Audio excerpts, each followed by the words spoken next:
सोलापुरात एकाच दिवशी प्रसिद्ध डॉक्टर, झुंजार नेता आणि प्रसिद्ध वकिलाचा मृत्यू झाला आहे।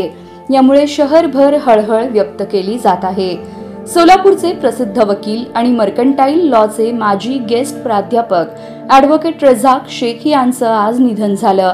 त्यांनी वकिली क्षेत्रात प्रामाणिक आणि तडफदार कामगिरी केली होती। विद्यार्थ्यांना कायद्याचे बारकावे शिकवत अनेकांना प्रेरणा दिली। त्यांच्या जाण्याने कायदा आणि शिक्षण क्षेत्रात मोठी पोकळी निर्माण झाली आहे। अश्विनी हॉस्पिटलचे डॉक्टर आशिष पनशेट्टी यांचा रात्रीच्या वेळी झालेल्या भीषण अपघातात मृत्यू झाला। तडवळकडे जात असताना त्यांच्या गाडीचा ताबा सुटून अपघात झाला। ते तडवळ परिसरातील लोकप्रिय डॉक्टर होते। त्यांच्या जाण्याने वैद्यकीय क्षेत्रात शोककळा पसरली आहे।